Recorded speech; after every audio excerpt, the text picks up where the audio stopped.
आपको इसको कैसे सॉल्व करना चाहिए एग्जाम में। देखो, जोसेफ की आय में 10% कमी कर दी गई, तो आप बताइए हम 100 से कहां पर पहुंच चुके हैं, 90 पर पहुंच चुके हैं। कोई तकलीफ नहीं है, हम 100 से कहां पर पहुंच चुके हैं, हम 90 के ऊपर पहुंच चुके हैं। ओके, लेकिन हमें इसको 90 नहीं रखना है, इस 90 को वापस 100 लेकर आना है।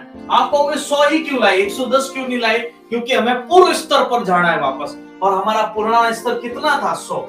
अब देखो, जब इन दोनों की तुलना होती है तो हमेशा एक चीज ध्यान रखना, वृद्धि या कमी हमेशा पहले अंक पर देखी जाती है। तो यहाँ पर 10 की वृद्धि करनी पड़ेगी, पूर्व स्तर पर आना है तो 90 के ऊपर गुणा किससे कर लोगे, 100 से। 0 से 0 और 100/9 होता है कितना, 11 से 1/9%। और आप ही बताओ 11 से 1/9% हमारे कौन से ऑप्शन में है, बी ऑप्शन में मौजूद है। क्या मेरी बात क्लियर हुई? यहाँ पर मैं आपको एक और ट्रिक बताने वाला हूं जो इससे भी आसान कर देगी इस प्रश्न को, लेकिन ट्रिक अभी हम समझेंगे। पहले मुझे बताओ ये बात क्लियर हो चुकी है, कोई कंफ्यूजन कोई दिक्कत नहीं आनी चाहिए। इसमें एक एरो ट्रिक होती है, बस इसको फॉलो कर लो। 10% की कमी है, तो ये देखो एरो दिखाई दे रहा है, ये एरो, इसको बोलते हैं एरो ट्रिक। कौन सी ट्रिक है ये, एरो। 10 कम होती है एरो 90 पर चला जाएगा। बताओ क्यों? अरे भाई 100 से 10 कम कर दिया, यही 20% कम होता तो एरो 80 पर चला जाता। और आप बताइए परसेंट के लिए हम गुणा किससे करेंगे, 100 से। 100/9 होता है 11 से 1/9%, और आप लोगों का डायरेक्ट आंसर बन जाएगा। बताइए किसी प्रकार का कोई कंफ्यूजन नहीं है, कोई दिक्कत नहीं। अब चलते हैं हम लोग आगे की ओर। एक और क्वेश्चन ऐसा ही है ताकि आप लोगों का कोई कंफ्यूजन नहीं रहे।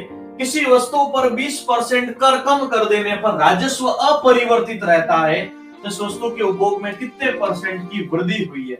वो कह रहे हैं कि कीमत 20% हमने कम की थी, फिर भी राजस्व अपरिवर्तित रह रहा है, तो वस्तु की कीमत बढ़ी कितनी होगी, 80 से वापस, और फिर भी राजस्व 100 ही रह रहा है। तो आप ही बताओ वृद्धि कितनी हुई होगी। 80 से 100 पर जाना है। जब इन दोनों की तुलना होती है तो वृद्धि या कमी पहले अंक पर देखी जाती है। इन दोनों की तुलना में 20 की वृद्धि हुई 80 के ऊपर, परसेंट के लिए गुणा 100।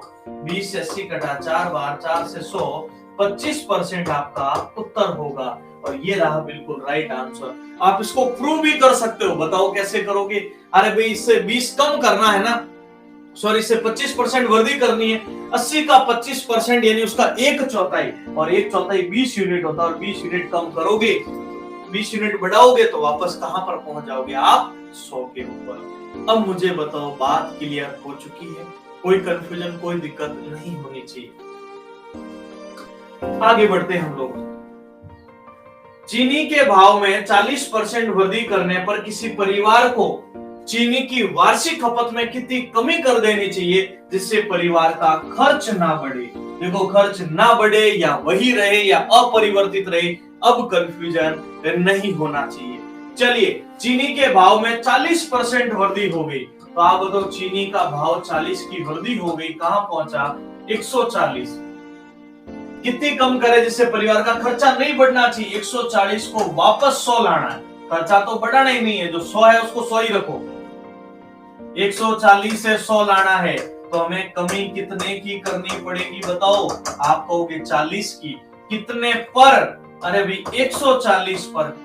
क्यों बता सकते हो, वृद्धि या कमी हमेशा पहले अंक पर देखी जाती है। परसेंट के लिए गुणा 100, 0 से 0 कैंसिल, 2 से 2 बार, 2 से 7 बार, 200/7। और आप बताइए 200/7 करोगे, 7 दूनी 14, 6 बचे, 8 7 56, 4 बचे 56 में कितना हो जाएगा, 28 से 4/7। और आप बताइए 28 से 4/7 आपके कौन से ऑप्शन में है, बी ऑप्शन में मौजूद है। अब बताओ मेरी बात क्लियर हुई।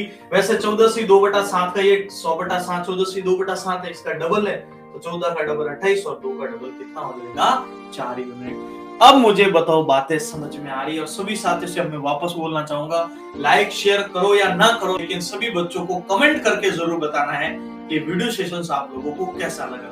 सभी बच्चों से मैं कहूंगा जितने भी देख पा रहे हैं अभी, इस वीडियो एंड होने के बाद सभी को कमेंट करके बताना ये सीरीज कैसी लग रही है। अब देखो ये क्वेश्चन बहुत बार एग्जाम में ऐसा का ऐसा प्रिंट हो चुका, बहुत बार, और ये ध्यान रखना इस बार 2021 के एग्जाम्स के लिए बहुत ही महत्वपूर्ण रहने वाला है।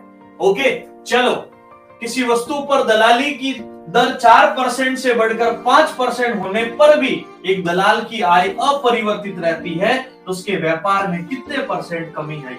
वो कह रहे 4% से बढ़कर 5 हुए, फिर भी आय अपरिवर्तित रही, मतलब समझे अभी भी 4 ही है, मतलब जो पुरानी आय है वो आज भी वही की वही है, मतलब उसमें अभी कोई चेंजेज नहीं हुआ है। अब मुझे बताओ, बात समझ में आई? 5 से 4 ही रहा तो कितनी कमी आई? 5 से 4 होने में आपको एक ही कमी आई, 5 के ऊपर परसेंट के लिए गुणा 100, तो आप बताओ कमी कितने परसेंट हुई? 20%, और 20 आपके पहले ही ऑप्शन में मौजूद है। क्या मेरी बात समझ